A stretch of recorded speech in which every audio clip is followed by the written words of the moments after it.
حاضرین جمعہ، عزیزان گرامی، بزرگان دین، نوجوانان ملت، عزیز بچوں، پردہ نشین مائیں اور بہنیں، تمام قسم کی تعریف، حمد و ثنا، کبریائی، بڑائی، بزرگی وحدہ لا شریک خالق کائنات مالک ارض و سماوات کے لیے ہے، جنہوں نے ہم تمام بنی آدم کو اس دنیا فانی کے اندر پیدا فرمایا اور پھر پیدا کر کے یوں ہی لاچار، مجبور، بے بس کیڑے مکوڑوں یا جانوروں کی طرف بھٹکتے ہوئے نہیں چھوڑا، بلکہ ہمارے اور آپ کے ہی نہیں، اس روئے زمین پر گزر بسر کرنے والے تمام انسانوں کی رشد و ہدایت کی خاطر، تمام انسانوں کو راہ راست دکھانے کے لیے، تمام انسانوں کو بدی سے روک کر نیکی کی طرف بلانے کے لیے، تمام انسانوں کو برائی سے روک کر نیکی کی طرف لانے کے لیے، جھوٹ جیسی ٹیڑھی راہوں سے روک کر سچ کی سیدھے راہ دکھانے کے لیے، اہدنا الصراط المستقیم جیسے راستے پر راہ کرنے کے لیے اللہ رب العالمین نے یہ بات دیکھ رہے کم و بیش 1,24,000 نبیوں اور رسولوں کا سلسلہ جاری فرمایا۔ ان تمام نبیوں اور رسولوں پر درود و سلام کا نذرانہ پیش ہوں، خصوصاً بالخصوص ہم سب کے آخری نبی حضرت محمد صلی اللہ علیہ وسلم۔ اللهم صل على محمد وعلى آل محمد كما صليت على إبراهيم وعلى آل إبراهيم إنك حميد مجيد، اللهم بارك على محمد وعلى آل محمد كما باركت على إبراهيم وعلى آل إبراهيم إنك حميد مجيد۔ حاضرین جمعہ، آج کے اس خطبہ جمعہ میں نے جس موضوع کا منتخب کیا ہے، جس ٹاپک پر گفتگو کرنے کی جسارت حاصل کی ہے، وہ اولاد کی تربیت کے تعلق سے، تربیت اولاد۔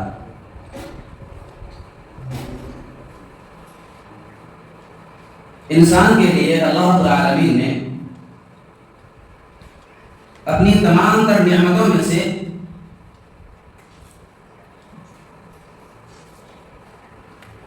ایک اولاد جیسی نعمت سے بھی نوازا ہے۔ اولاد اللہ رب العالمین کی ایک بہت بڑی نعمت ہے۔ جس طریقے سے اللہ رب العالمین نے چلنے کے لیے ہمیں دو پاؤں دیے، یہ اللہ رب العالمین کی نعمت ہے۔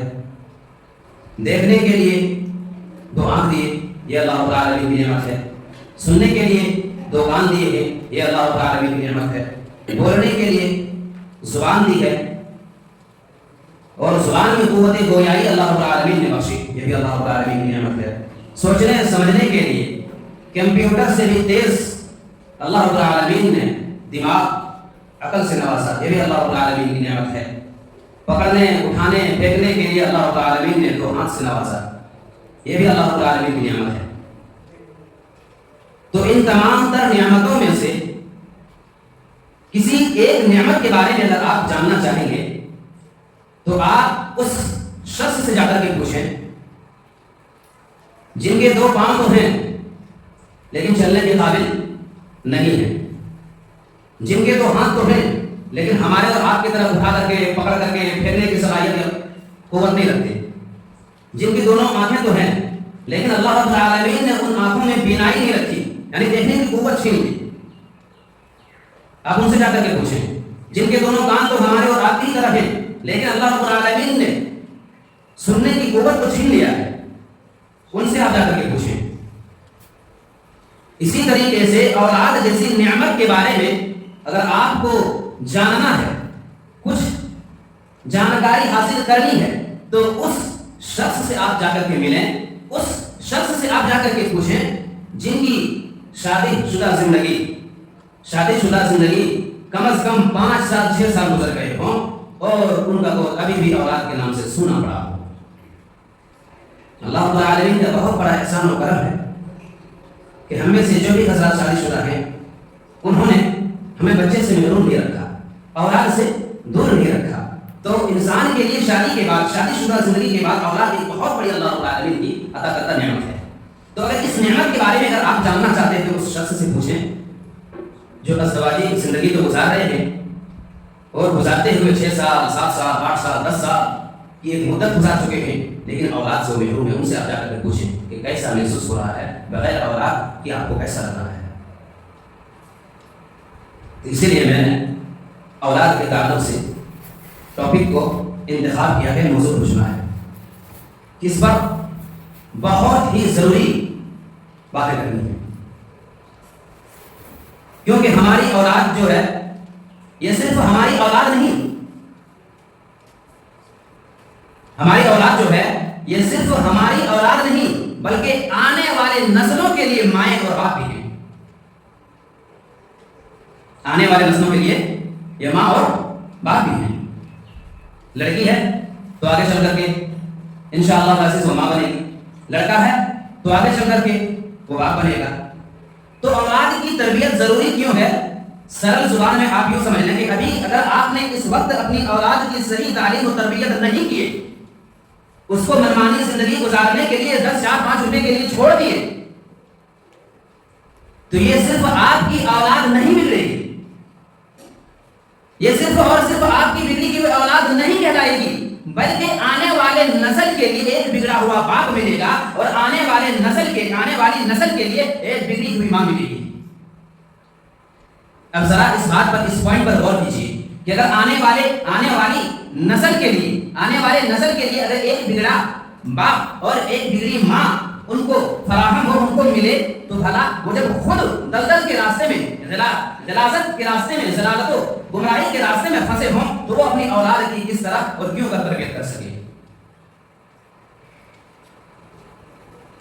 اس بات کو ہم نے کبھی نہیں سوچا، اس بات پر ہم اور آپ کبھی غور و فکر نہیں کیے. اللہ کے نبی صلی اللہ علیہ وسلم کا ارشاد ہے کہ ما من مولود الا یولد علی الفطرۃ فابواہ او یحودانہ او ینصرانہ او یمجسانہ، کہ جتنے بچے پیدا ہوتے ہیں وہ فطرت اسلام میں پیدا ہوتا ہے. اس کے بعد اس کے والدین چاہتے اسے یہودی بنا دیں، نصرانی بنا دیں، مجوسی بنا دیں.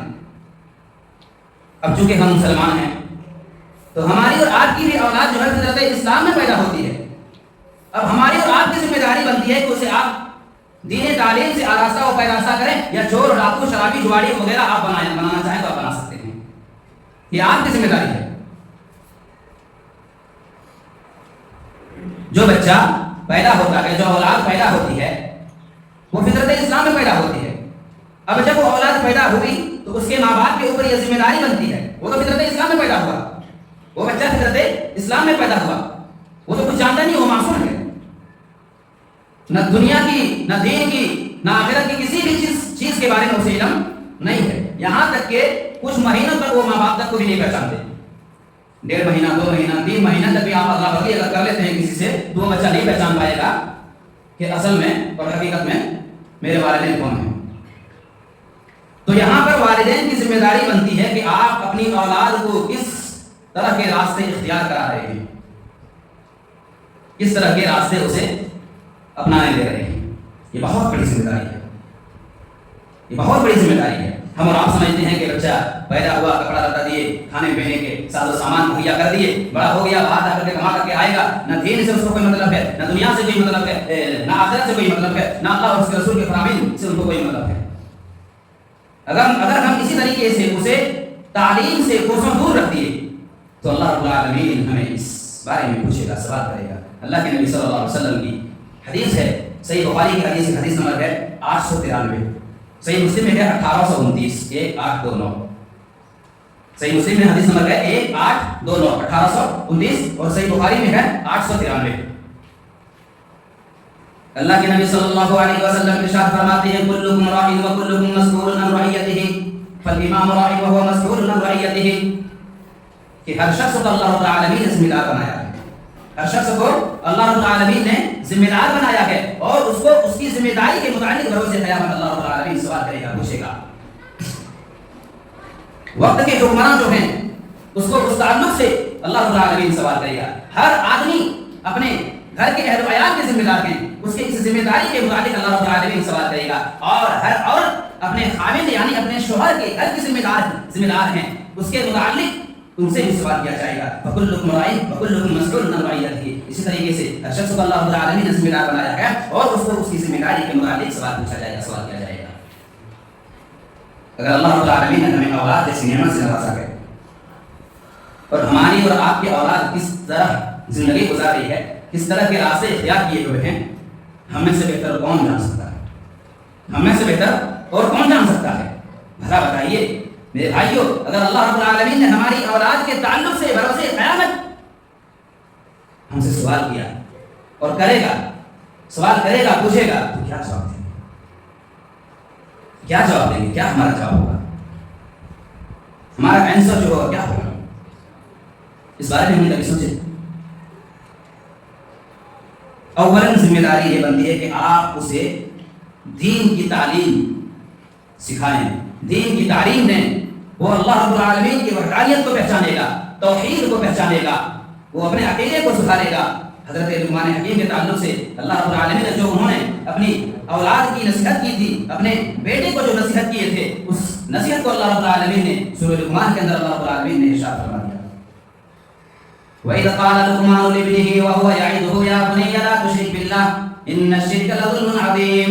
حضرت لقمان حکیم اپنے بیٹے کو نصیحت کر رہے ہیں، یا بنی لا تشرک باللہ، اے میرے بیٹے تم اللہ رب العالمین کے ساتھ شرک نہ کرنا. ان الشرک لظلم عظیم، بے شک شرک سب سے بڑا ظلم ہے، بہت بڑا ظلم ہے. گناہ نہیں کہا ہے، گناہ نہیں کہا ہے. گناہ اگر کہا ہوتا تو شاید کہ معاف کیا جا سکتا ہے. گناہ اگر شرک کو گناہ اگر کہا جاتا تو شاید کہ معاف کیا جا سکتا ہے، لیکن یہاں پر ظلم کہا ہے. اللہ رب العالمین کے ساتھ ظلم کہا ہے. ان الشرک لظلم عظیم، بے شک شرک بہت بڑا ظلم ہے. شرک کیا ہے؟ کہ اللہ رب العالمین کو چھوڑ کر کے غیر اللہ کی عبادت کرنا، غیر اللہ کی پرستش کرنا، غیر اللہ سے مدد مانگنا، غیر اللہ سے اولاد طلب کرنا، غیر اللہ کے سامنے جا کر کے چڑھاوا چڑھانا، نظر و نیاز کرنا، مشکل کشا، حاجت روا، داتا، اللہ رب العالمین کو چھوڑ کر کے کسی دوسرے کو کہنا. اب ہم یہاں پر سوچیں کہ ہم تو حدیث ہیں، ہم اطیع اللہ اور اطیع الرسول ہیں، اللہ اور رسول کی اطاعت کرتے ہیں، تو ہمارے اندر کہاں سے شرک آ گیا؟ ہم شرک کرنے والے ہیں ہی نہیں. لیکن اگر میں کہوں کہ ہم بھی شرک کرنے والے ہیں، ہم بھی شرک کرتے ہیں، تو آپ اس بات کو سن کر کے سوچنے پر مجبور ہو جائیں گے کہ ہم کیسے شرک کر رہے ہیں، ہم کیسے شرک کر رہے ہیں، ہم کیسے شرک کر سکتے ہیں؟ ہم تو اہل حدیث ہیں، تو اہل حدیث ہونا کافی نہیں. اللہ رب العالمین کی عبادت کو چھوڑ کر کے شرک کسے کہا ہے؟ اس بات کو آپ سمجھیے کہ اللہ رب العالمین کی عبادت کو چھوڑ کر کے دوسروں کی عبادت کرنا، یعنی غیر اللہ کی پرستش کرنا، غیر اللہ کی پوجا پاٹ کرنا، یہ شرک ہے. لیکن اللہ کی عبادت نہ کرنا اور اللہ کی عبادت کو چھوڑ کر کے کسی دوسرے کی بھی عبادت نہ کرنا، یہ کیا چیز ہے؟ یہ کیا چیز ہے؟ میں سمجھانا یہ چاہتا ہوں، بتانا یہ چاہتا ہوں کہ اللہ کی عبادت نماز ہے. اللہ کی عبادت نماز ہے. تو کیا ہم میں سے کوئی ایسا شخص ہے جو نماز پڑھتے ہیں؟ اپنے بستی میں، اپنے محلے میں، اپنے گھر میں جائزہ لے کر کے دیکھیں، اپنے گریبان میں خود چھان کر کے دیکھیں کہ کیا ہم نمازی ہیں؟ کیا ہم عابد ہیں؟ کیا اللہ رب العالمین کی عبادت کرنے والے بندے ہم ہیں؟ تو یقیناً ہمارا اور آپ کا دلی جواب یہ ہوگا کہ نہیں، ہم اللہ رب العالمین کی عبادت نہیں کر رہے ہیں. ہم کسی درگاہ میں جا کر کے چادر نہیں چڑھا رہے ہیں، ہم کسی درگاہ میں جا کر کے ماتا نہیں دیکھ رہے ہیں، ہم کسی مندر کے بابا کے پاس جا کر کے انگوٹھی نہیں لے رہے ہیں، ہم کسی درگاہ میں جا کر کے اولاد نہیں مانگ رہے ہیں، ہم کسی درگاہ میں جا کر کے کوئی اور کیا کام نہیں کر رہے ہیں. ان تمام تر غیر اللہ کی پرستش سے، غیر اللہ کی عبادت سے ہم دور ہیں. لیکن اللہ رب العالمین کی عبادت سے بھی تو ہم غافل ہیں، اللہ رب العالمین کی عبادت سے بھی کوسوں دور ہیں. تو بتائیے میرے بھائیوں، ہم مشرک ہیں یا نہیں؟ ہم شرک کرنے والے ہیں یا نہیں؟ شرک کرنے والے اس کو کہتے ہیں جو اللہ رب العالمین کے ساتھ غیر اللہ کی عبادت کرتا ہے، اللہ رب العالمین کو چھوڑ کر کے غیر اللہ کی پرستش کرتا ہے. ہم اللہ رب العالمین کو چھوڑے ہوئے ہیں، بھلے ہی غیر اللہ کی عبادت نہیں کر رہے ہیں، تو اللہ کی بھی تو عبادت نہیں کر رہے ہیں. اسی تعلق سے اللہ رب العالمین نے سورۃ تحریم کے اندر اللہ رب العالمین نے ارشاد فرمایا، یا ایھا الذین آمنوا قوا انفسکم واہلیکم نارا، اے وہ لوگ جو ایمان لائے ہو، تم اپنے آپ کو جہنم کی آگ سے بچاؤ اور اپنے گھر والوں کو بھی جہنم کی آگ سے بچاؤ، جس کا ایندھن انسان اور پتھر ہے.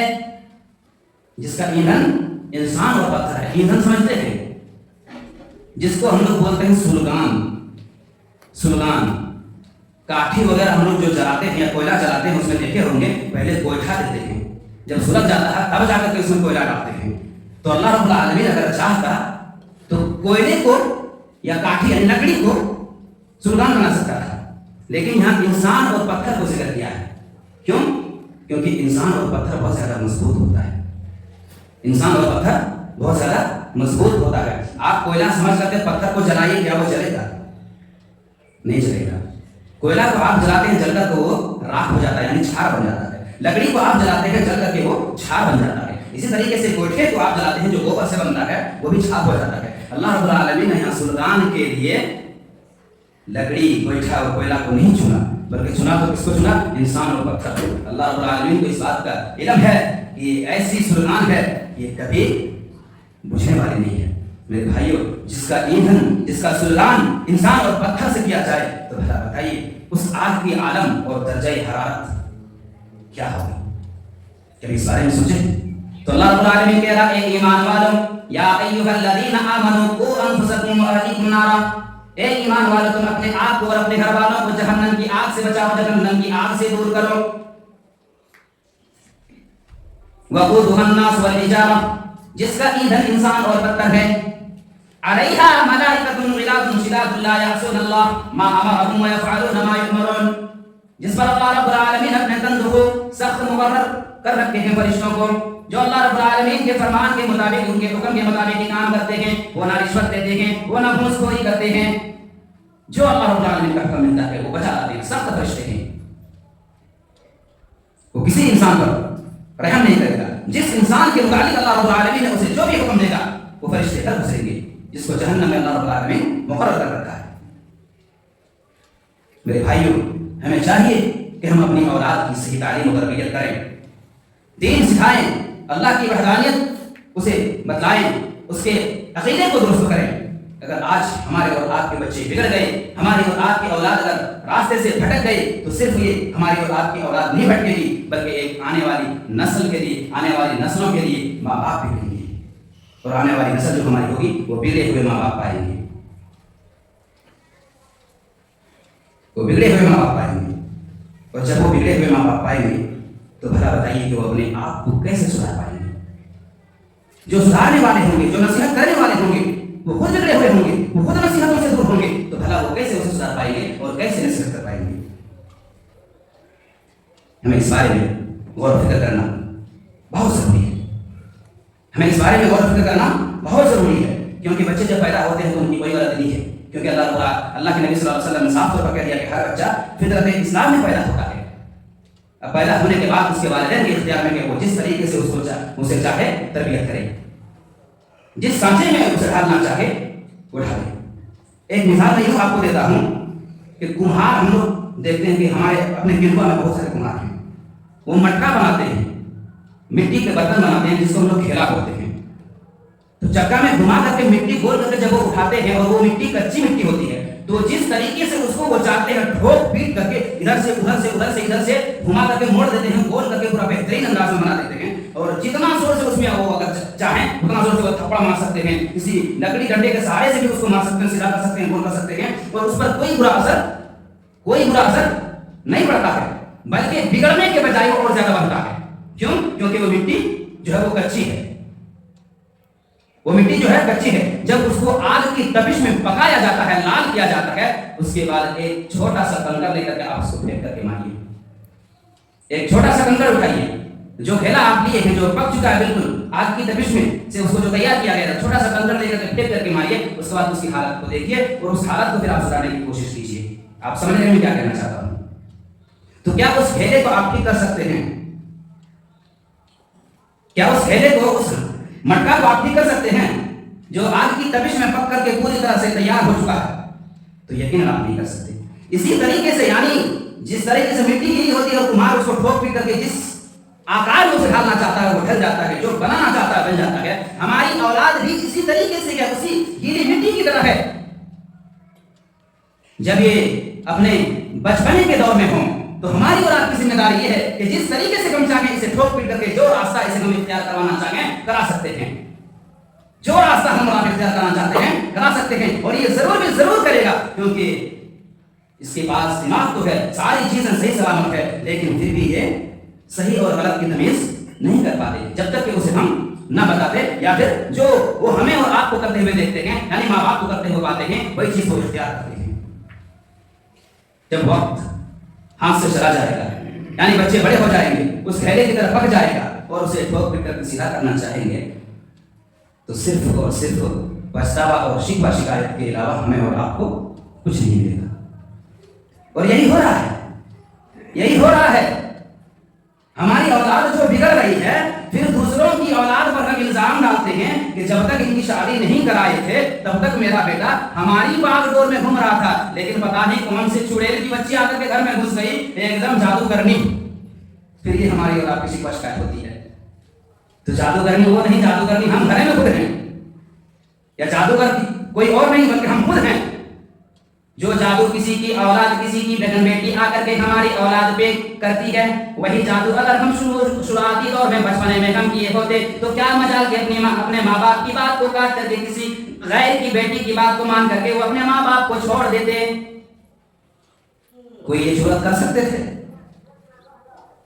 جن سے ہمارا کوئی رشتہ نہیں، ہم جانتے تک بھی نہیں تھے، ویسی لڑکی آ کر کے اپنے بیٹے کو جو ہے ماں باپ سے وہ دور کر دیتی ہے۔ کیوں؟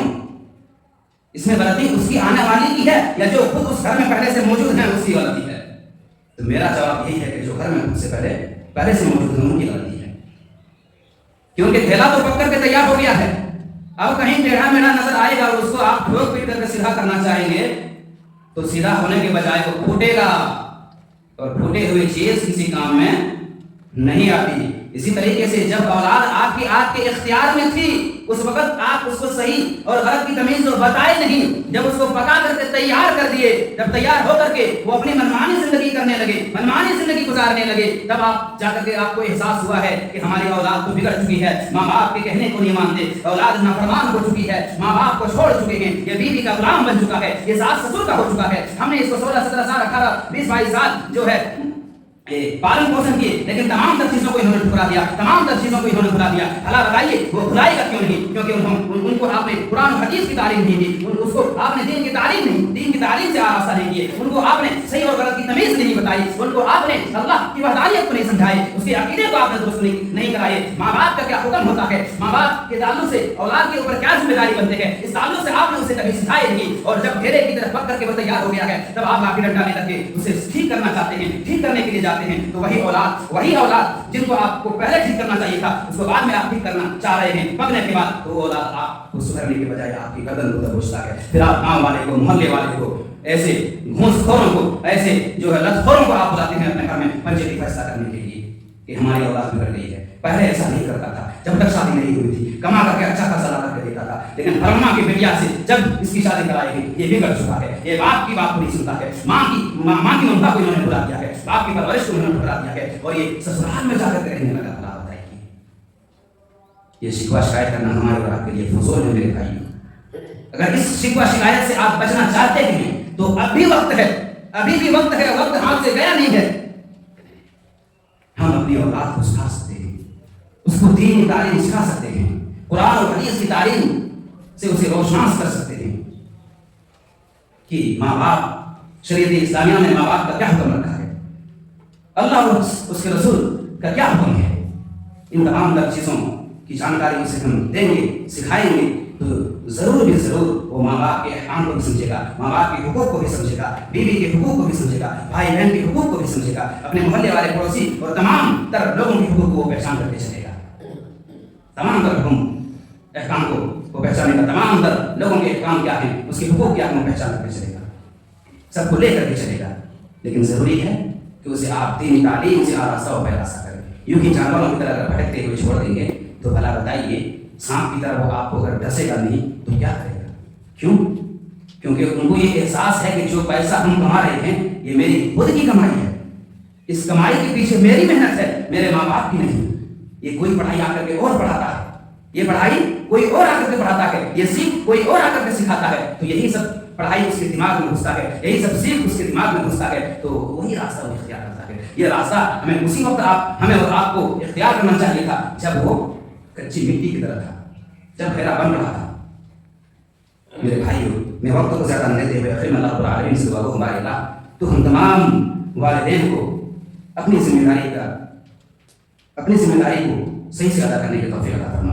یا اللہ تم تمام ماں باپ کو، والدین کو اپنی اولاد کی صحیح تعلیم و تربیت کرنے کی توفیق عطا فرما۔ یا اللہ ہمارے یا پھر جتنے والدین ہیں جن کے بھی اولاد بگڑ رہی ہیں تو انہیں صحیح راستے پر لا کھڑا کر، اور جب تک تو ہمیں زندہ رکھ ایمان کی حالت میں رکھ، اور جب ہمارا خاتمہ ہو ایمان کے خیر پر ہو. آمین وآخر دعوانا الحمدللہ رب العالمین.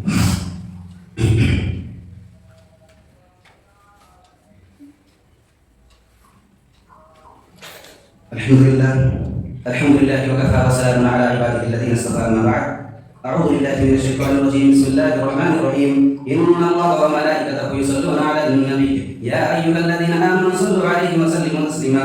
اللهم صل على محمد وعلى آل محمد كما صليت على إبراهيم وعلى آل إبراهيم إنك حميد مجيد. اللهم بارك على محمد وعلى آل محمد كما باركت على إبراهيم وعلى آل إبراهيم إنك حميد مجيد. عباد الله رحمكم الله، إن الله يأمركم بالعدل والإحسان وإيتاء ذي القربى وينهى عن الفحشاء والمنكر والبغي يعظكم لعلكم تذكرون. اذكروا الله يذكركم وادعوه يستجب لكم ولذكر الله أكبر والله يعلم ما تصنعون.